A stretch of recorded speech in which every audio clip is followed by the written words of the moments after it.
only job in America where when you get up in the morning and put the gun on, you have already made the decision if you have to step in front of a bullet.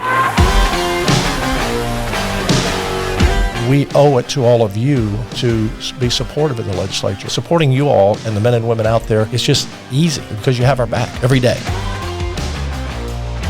Welcome back, Tmpa family. This is the Blue Grit Podcast. We have got a special guest today, a distinguished Texas guest, co-host Mitch Landry, Deputy Executive Director for Texas Municipal Police Association, and just got a kind of a unique guest today, Texas Lieutenant Governor Dan Patrick. Welcome on, man. Good to be here. This is very nice. I was in the radio business for almost all of my life, and this is nicer than the studios at my radio station. Yeah, I'm not sure who should be. Nice. I'm not sure who should be hosting who, nice. Or you really should be, I guess, hosting us, and you should be teaching us something here today. It's been a long time.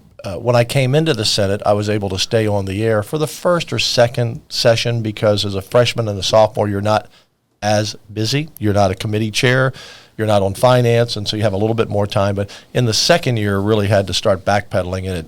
And since the second year, I haven't been on very often. So it's particularly hosting. So, I go on to guest, but that's it. So. Yeah, that's crazy. Well, and that's where we actually going to dive off into that today, kind of how you got your political career and what really kind of sparked your interest to really get into politics. And if you want to really kind of do your intro and talk about that and what got your interest in that.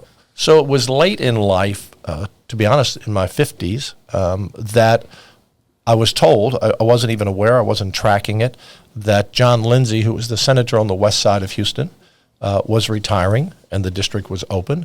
That was back in 2005 or 6, I found out about that.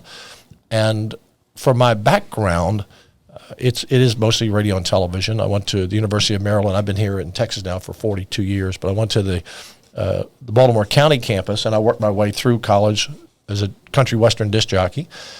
So I did that. In Maryland, in Baltimore.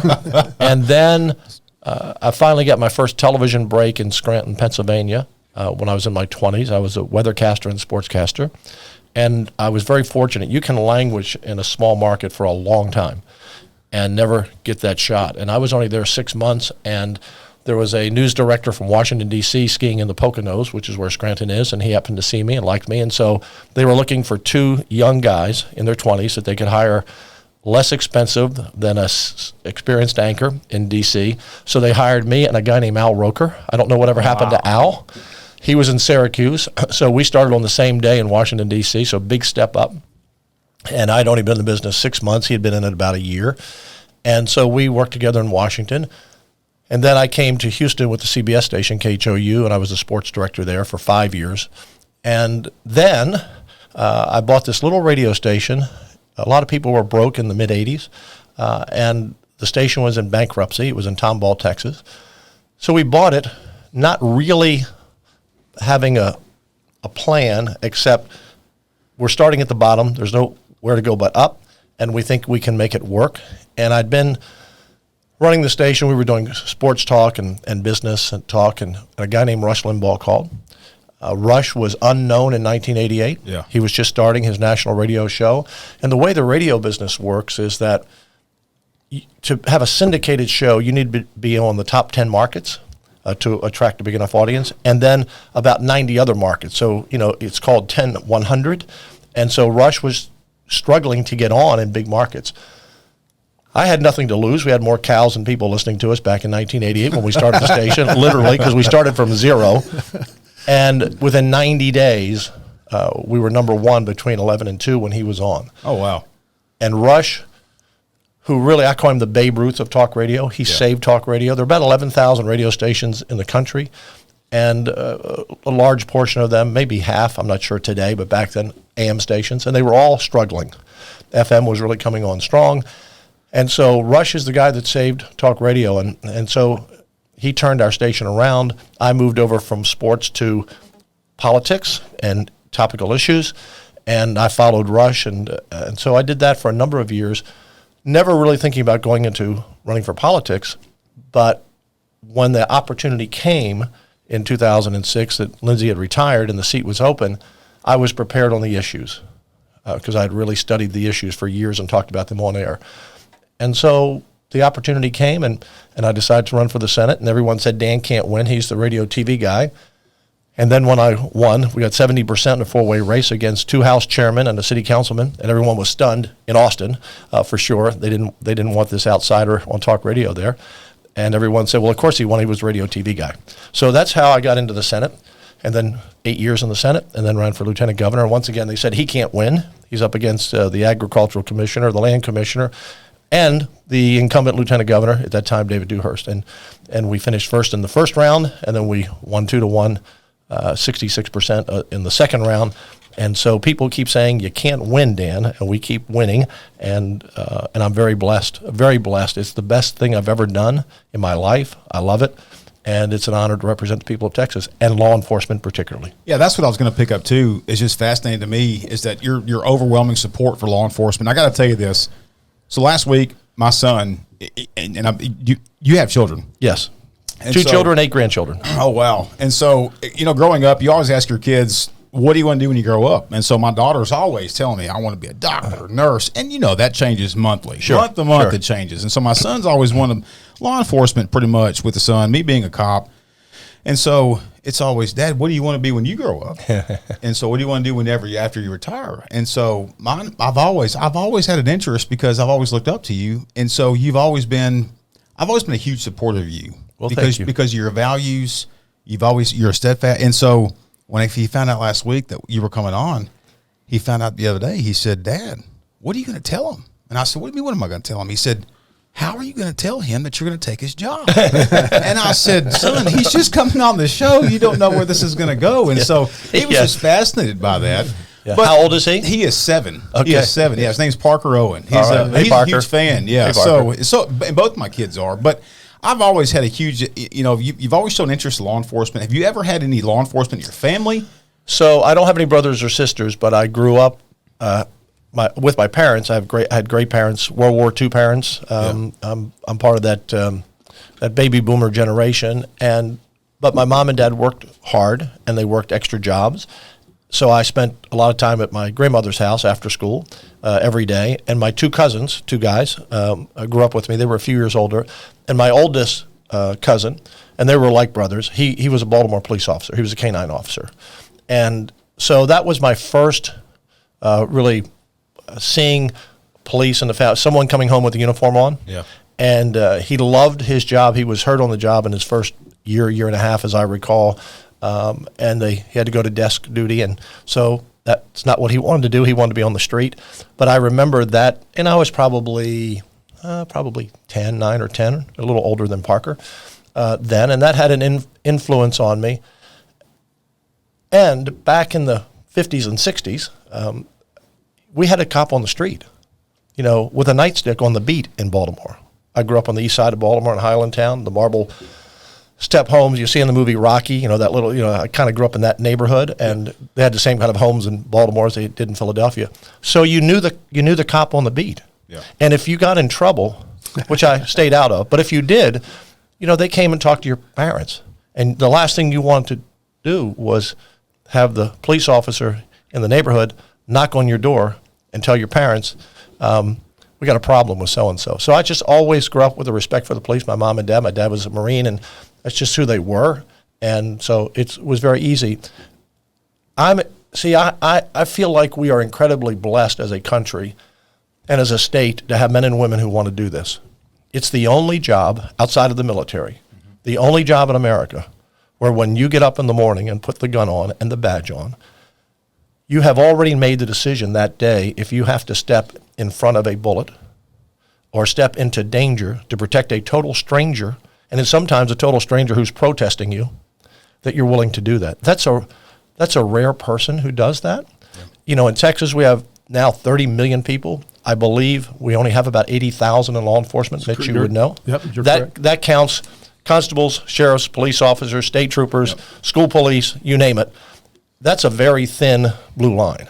Yep. And so I feel like we owe it to all of you to be supportive in the legislature and just as citizens. And unfortunately, the last couple of years, there's been this anti-police, surely not in Texas, I don't believe. I think 85% of the public supports police. But nationally and politically. And so I think it's even more important for us to stand up now with police and say, we have your back. Doesn't mean you guys are perfect. We're not perfect in the legislature. Doctors aren't perfect. No profession is perfect. But day in, day out, just look at what's happened this week with the shootings in Louisville the other day. You know, a 26-year-old officer, I think on the job 5 days, is critically wounded, running to the danger. And so supporting you all and the men and women out there is just easy, quite frankly, because you have our back every day. Yeah. Yep. So it's easy. Yeah. Well, thank you. I appreciate it. Yeah. Tell him your story about being the working cop. You were telling me earlier, right before you got here, about how you felt on the streets and looking up to the lieutenant governor. So in 2016, we're going to talk about really two incidents. You know, I was in law enforcement about 20 years, and when this anti-law enforcement rhetoric really started, Ferguson's really what kicked it off. And then you had the follow-up with George Floyd, and then there's several other incidents. But me as a street cop, you and other law enforcement, other government leaders within Texas, you would stand up against it, and you were not bashful about saying, this is not right, this is BS, and you're going to call it what it is. And for me, as a guy that worked nights, that drove around in a patrol car, then that has heavily involved within Tmpa, I'm telling you right now, man, it meant the world to me. And I'm looking you dead in the eye right now. You don't know, and you may know this. It was so impactful for me as a 30-year-old man with 2 children at home, the impact that you had on a guy that drove a patrol car, that was enforcing the laws in the state of Texas. It gave me a purpose. And it reinstated the fact that somebody at that state capitol in a position of yours, my chief may not have had my back, but I damn sure knew the lieutenant governor of this state did. Well, you're very kind, but I just felt it was time to step up. Yeah. And it was just time to step up during that time, and we have to be a voice. Look, I'm not going to get into politics here.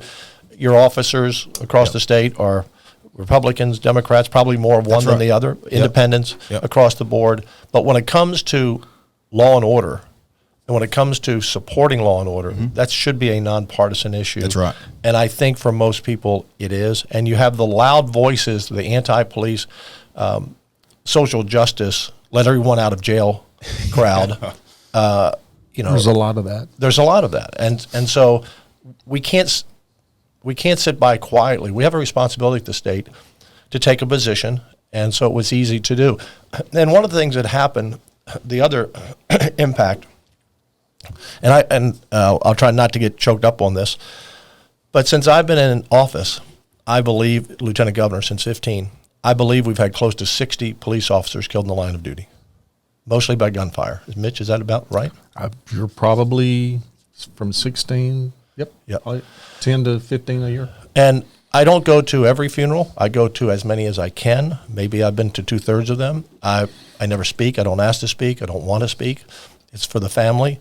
They usually have us sit in the front row. Otherwise, I would sit in the back row. And I just go there to pay my respects. I've been going to Second Baptist Church for a long time. And a long time ago, I asked Pastor Young one time, I said, and it had nothing to do with my job or this, but I had someone who was very ill and in the hospital and dying, and I said, what do I say when I go? And he said, just be there. Yep. That's all that counts. They won't remember what you said anyway, but they'll know you were there. And so I try to go to those funerals, and every funeral that I've been to, far too many for law enforcement, it's a heavy toll on that family of the children, I always make sure I go up and hug the dads. Yeah. Because they've lost a son, and men are supposed to be tough. Yeah. And so there is the mother of the police officer who's been killed, the wife, the children, and the dads, I think, need an extra hug because they're supposed to hold the family together. So this experience has really only steeled my support, because when you go out on the street, like I said earlier, you're taking your whole family with you. And I can't imagine how your wives or husbands, how they feel while you're gone that day. Are you going to be home or your kids because they see the news? And so in 2016, we had that terrible It's just shooting in about to bring Dallas. that up. In Dallas, and Frederick Frazier, who's now in the Texas House, told me about the bulletproof vest wouldn't handle a rifle round. So that's why we put $25 million into providing vest. And now this last year we had 2 troopers shot through the windshield and killed, and so now we're putting bulletproof windshields in the troopers' cars, and I want to do it statewide. After the shooting in Uvalde, it was clear they didn't have enough of the plastic shields, not plastic shields, the bullet-resistant shields. So we put money into that, $50 million. So when I see those kinds of things, I always relate back to that Dallas situation, which was the first group of funerals that I went to. I want to go back to July 7th, 2016, because there's more to that story, and I want you to tell that, because when that shooting happened, the lieutenant governor showed up at the hospital in Dallas, Texas at 3 a.m, 2 a.m, to be with those families. And that means a lot to us. But take me back to there, the decision of, I was talking to your security personnel, and they're, oh, yeah, that night we're going. And so just take us back to that, because that means a lot. So that was my 12-year-old, my oldest grandson is 12, so he would have been 4 or 5. And it was grandfather's weekend, pop-up's weekend. And we were watching a movie early that night before he went to bed, and Governor Abbott was in Wyoming. So he was out of state and almost kind of out of touch. He was in an area that was hard to reach. So the first we heard was 1 officer down, then 2, and I called Steve McCrawl of our state police, our colonel, our director, and I said, Steve, fill me in on the details, and by then it was 3, and so I said to him, I want to go. And this is early on being lieutenant governor, statewide official. I said, I want to go, but I don't want to look like I'm going there for the wrong reason or be a distraction, because I don't like politicians who go and mug the camera. It's kind of damned if you do, damned if you don't. Where are you? Yep. Or why are you here? And so by then it was 10 or 11 o'clock, and I said, Steve, what do you think? I don't want to upstage the governor. Again, we'd only been working together about a year, but I feel like I need to be there. And he said, I think they would welcome that. And I said, can you get me a plane? He got me a plane, and we got up there late. But I said, Steve, I want to go in the back door. I don't want to be in the front door. I don't want to go where the cameras are. I don't want anyone to know I was there. And that night, Mitch, standing in that hospital, and when I got there, it was the time that they were taking several of the bodies out on gurneys with families behind. And the hallway was lined up with hospital workers and law enforcement. And people were in shock. Yeah. I would say for the first time, I saw fear in everybody, civilian, law enforcement. What do we have here? 5 police officers ambushed and murdered. Where are we going?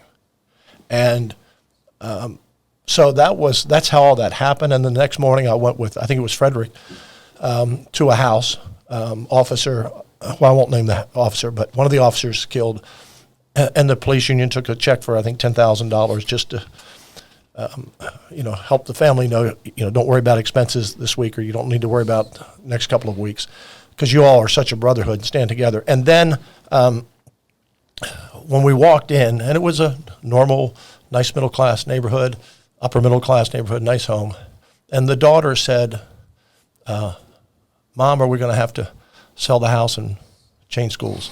Because that's when it hits you, and that's when it really hit me. And ever since, it's real lives. Yeah. These are real people. Yep. They're not Superman or Superwoman because they wear a uniform. And so from that day on, not only was I already supportive of law enforcement, but that really changed everything. The story that night that I was told the next morning was one of our guys called me and said the lieutenant governor was in the hospital room holding hands with our member and praying. Yeah. Thank you. Yeah. Yeah. Yeah. It's always difficult. And then another really incredible thing happened. I don't know if you know about a young man named Tyler. Yep. We have you in his picture in the hallway. I'll show you. So I was there last night.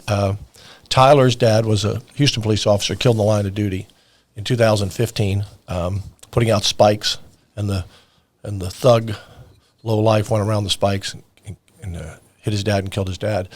I didn't know them, but every year we honor officers fallen the line of duty at the Capitol, the governor and I.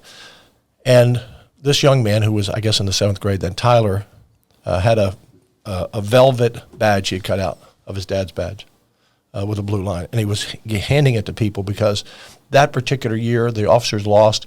Their kids were either older because they were older or they were very young. But he was the one that was kind of by himself. And so I said, so he handed me the badge. We were back in our office. And I said, here's my cell number. If you ever need anything, I said, nobody gets my cell number, but you have to call me. The next week, his mother called and said, Tyler wants you to lay the wreath with him at his dad's funeral ceremony in Houston. And I said, I can't do that. I'm not a member of the family. And but he wanted to do that. So since then, and that's been going on 8 years, he played football and baseball at Katy, outstanding athlete, outstanding student. And now at the University of Mary Hardin-Baylor, he plays baseball. They were playing in Georgetown last night. I was able to get up to the game. And so he's become a part of the family for 8 years. And we don't see each other a lot, but maybe sometimes once a month, sometimes once every 3 months. And, we've gone to Disney World and we've gone to a lot of baseball games, and he's part of the family. So, those things change your life.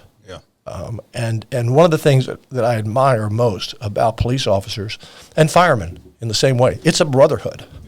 Yeah. You all stick together. And I don't know of any other profession that does that. When one man or woman is down, the rest of you are there for that family. And it's impactful to me. Yeah. Well, it's impactful for us that, elected officials, especially somewhat at your level, stand up for us the way you do and the way that you stand behind us, because you don't have to do that. Yeah. And you don't have to stand with us in the manner that you do, and that the way you fund us, the way you stand, with us. It's definitely noticed and greatly appreciated. Yeah, and I don't tell that story about Tyler. In fact, I would say for most of the last 8 years, nobody even knew about it. But I'm proud of him. I'm proud of what he's accomplished, and so. That was just one of those things when you say what impacts you. It's the impact of you have it hard enough as it is, doing your job every day. We need to give you all the support we can give you. And I'll tell you something else good that's happened right here in Austin. We had, a person killed in Austin several weeks ago. And Mayor Kirk Watson and I are friends, and this story's been in the paper, so I'm not telling tales out of school. And I called Kirk the next morning, and I said, can you give me a little details? There was a woman raped. It wasn't killed. It was a woman raped. And she had been a witness at a committee hearing, one of Senator Springer's constituents. And so we got to talking, and Kirk had been mayor before, and he's trying to turn things around there in a tough city council and replace some people that are pro-law enforcement. But I said, Kirk, we're here if you need the state police to back up Austin PD. And so he said, let me get back to you on that. He called back several hours, and he's now told the story in the Austin American Statesman. And his police chief said, thank you, we could use the help. So for the last 3 weeks, our state police has on, I don't want to say on loan, they're doing their job, they're on the state clock, but they're backing up Austin PD because the city council, the leftist council down there, I don't want to be political, not Kirk, these people who were there before him, and the mayor just cut the funding out and pulled the rug out from the police in Austin. Yeah. And so the state, we can't protect every town, but we're going to do everything we can. And so I think that's been so far a good program. I know a lot of arrests have been made already. The numbers are outstanding. I mean, it's the number of arrests, methamphetamine, fentanyl, the things that have been taken off the street. Yeah, within 5 days, they had about 280 pounds of meth taken off the streets. We had on Mackenzie Kelly, which is one of the only, I say one of the few council members there on the city of Austin. Yes. We had her on a couple weeks ago, and it's an uphill battle with the city of Austin. I mean, and here's my thing with the city of Austin and their politics involved with that. I actually had an Uber ride. So here's my story. I accepted a job with Tmpa about a month ago. I was down here house hunting, okay? Yes. Beautiful city. It's a beautiful city. Yes. I'm down here house hunting with my family. I parked my truck in Cedar Park. At Cedar Park, at a hotel. Okay?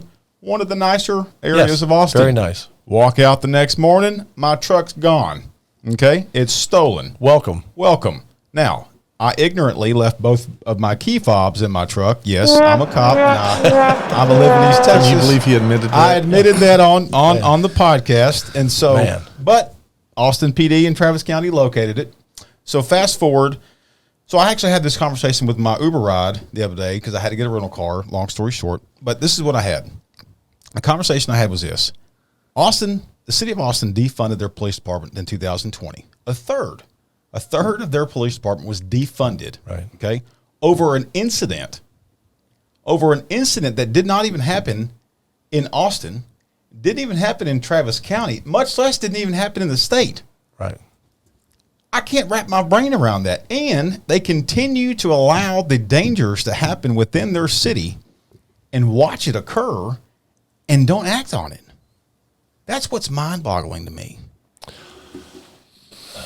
Yeah, when I saw, and we know the travesty of the George Floyd incident, we all understand that, recognize that. Mm-hmm. But when I saw them actually cancel cops on television, that's the extreme that happened in that week. We're gonna have nothing to do with the police. Yeah. Corporate America, much of it turned their back, and you have people who run for office, and sadly getting elected, even though the public wants police and the public wants law and order. These people are getting elected, have a different view of law and order than we do. And I would say the vast majority of Americans, whether they're Republican, Democrat, black, white, and brown, it doesn't matter where they live. That's right. But they have a view that there's an excuse for everyone who commits a crime. And so let's let them out. The judges are all a part of this, the DAs. Some of them are a part of this, and particularly in our blue areas. I would say exclusively in the blue areas. And so in Harris County where I live, I think there are 1,800 cases on backlog of murder in the courts. 1,800. Yeah. Murderers get out on they're held for a short time and let out. So it's just a mindset of people who believe that social justice means no one should be in jail and no one's really at fault. Mm-hmm. And if that means real serious felons commit crimes like rape or murder, then that's just the price we pay to change the system. And over time, I think the public will move those people out, but the public's going to pay a heavy price until that happens, and so will law enforcement. And that brings up a really good point because the situations with high crime areas, you bring up a good point about Harris County. Bail reform is a huge topic. Yes.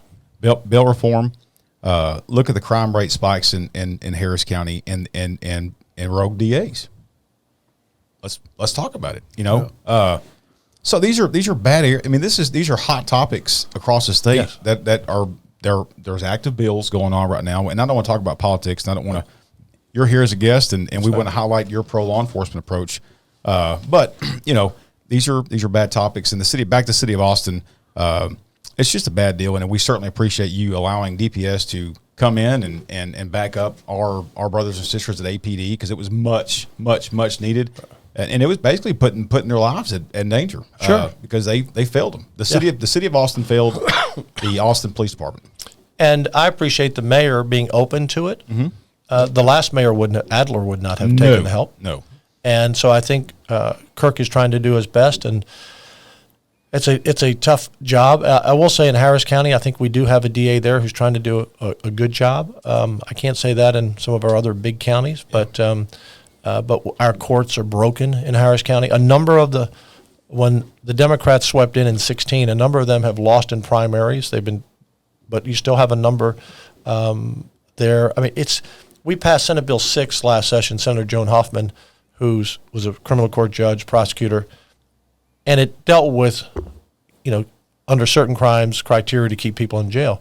And the judge actually said in his opinion when he let this person out on a very serious crime in like a day, that it was reaction to Senate Bill 6. Can you imagine that? So a judge actually says, I'm letting a criminal out on the street because I don't like Senate Bill 6. And we have judges down. My son was a criminal court judge. My son was a prosecutor. My son was a U.S. attorney. So there's another link to law enforcement. And it's criminal what's going on in some places. Not all, surely not in red counties. And speaking of red counties, the other initiative we put forth this session, I did a bus tour through rural Texas last year during the campaign. I did 130 cities and a lot of counties. And everywhere I would go, I would call the sheriff and say, where do I go for breakfast? And then where do I go for lunch and dinner, wherever we were? Because we would make 8 to 10 stops a day. That's how we got all the cities in. And I would sit down with these sheriffs to have dinner, breakfast, lunch, wherever, at the office. And we had a lot of officers. I had one sheriff, I won't say the town, but he's making $31,000 a year. And his deputies are making in the 20s, and he can't hire anybody. And you go to some of these small counties in Texas that are now seeing the crime come through their counties from the border up. Yeah. Illegal immigrants going through the state, stopping, breaking into cars, breaking into homes, breaking into businesses, drugs they have to, catch on the road as well when they pull over someone like everybody else today. So I recognized that they needed help. They just don't have the budgets. And the sheriffs, of course, run the city jails. And I know it's a different association, but you're all you're all working together. Yep. And so we've done something unprecedented. We're putting $350 million into law enforcement for 235 rural counties. Because if someone does want to go into law enforcement in these counties, they're not going to stay there. They're going to go to a bigger city where they can make more money. And the money has to go to police and to DAs and to investigators. So we want to raise the pay up, and we want to give them the equipment they need. Some of them don't have the basic equipment. They have cars that have some police departments do too, but a lot of miles on them. And so and the reason it's unprecedented is because the state has never funded counties. It's up to the counties to fund the sheriff. The sheriff funds the jail and the deputies on the street. So that's something else we're doing in law enforcement. And with that, we're putting $2.5 billion into mental health care. We don't have enough mental health care beds, and most of the wait list is for forensic, people who are arrested, sitting in our jails. And so we're trying to build out. We only have 2,500 beds in the state of Texas for 30 million people. And of those 2,500 beds, about 1,000 are offline because they're either broken or we don't have nurses or psychologists. And so this is all tied together. Law enforcement, mental health care, drug treatment, all this is tied together to try to make our community safer. You hit on mental health. That's one of the biggest issues that law enforcement deals with on a daily basis. I was talking, this was a couple of years ago, a chief from a community south of Austin, and he had a mental health patient, and they needed a bed. They had to drive to Big Spring, Texas. Yeah. Wow. Yeah. That's crazy. Yeah, in the Panhandle, where they don't have any beds, they're going to get about 100, I think, in this program.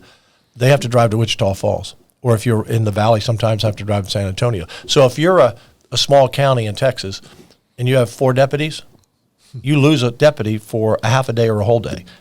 That's if they'll even take them.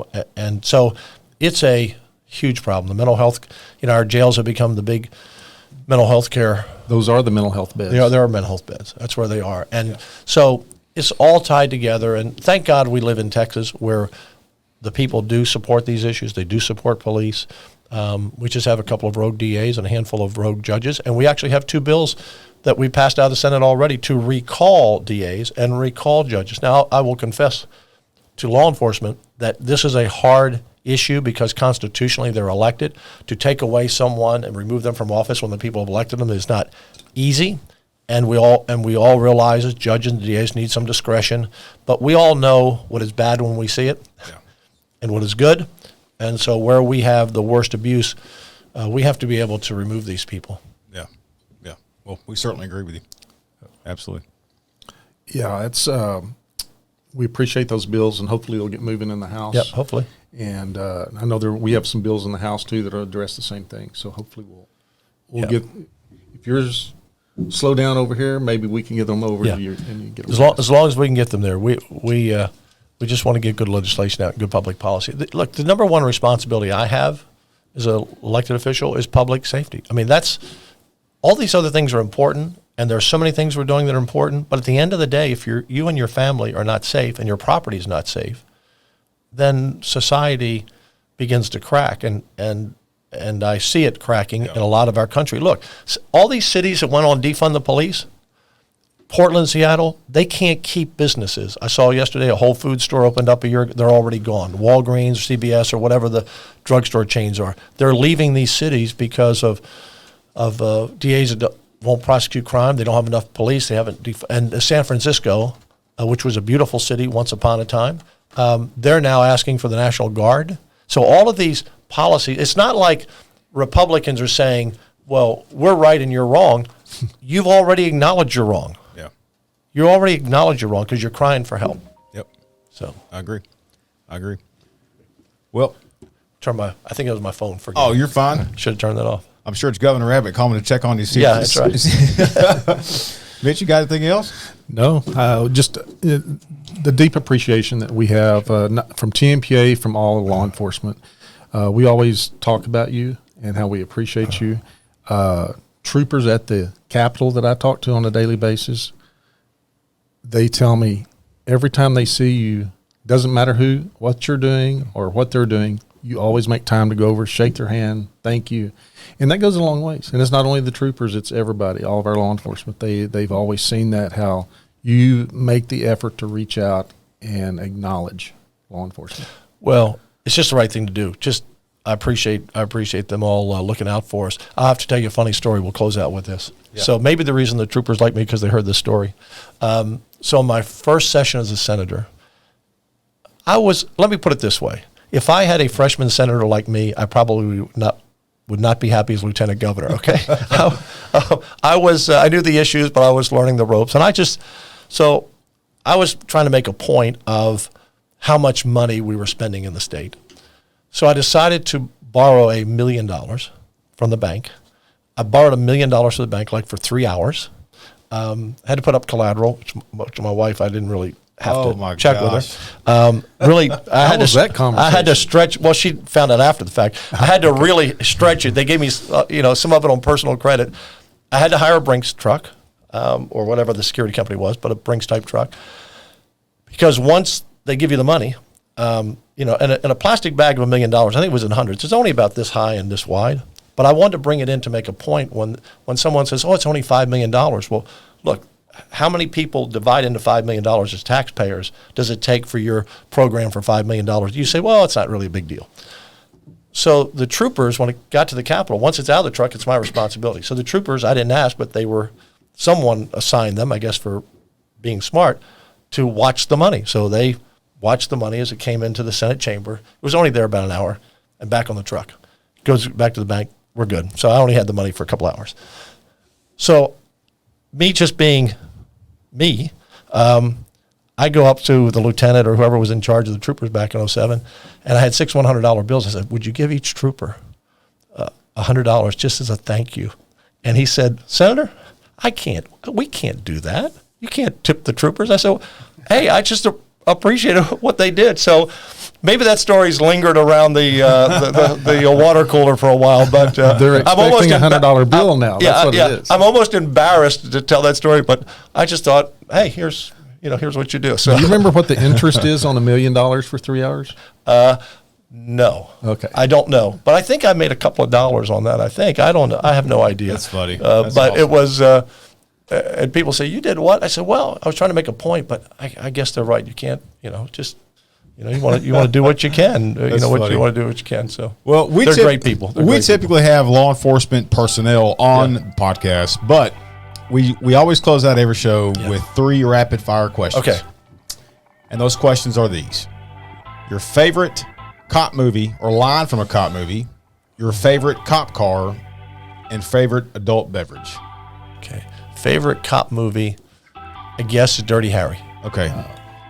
Classic. That's a good one. Yeah. I know what you're saying. Did he fire 6 shots? Did he fire 5? Yeah. Well, do you feel lucky? Yeah, there you go. There you go. So I love Dirty Harry. Favorite cop car?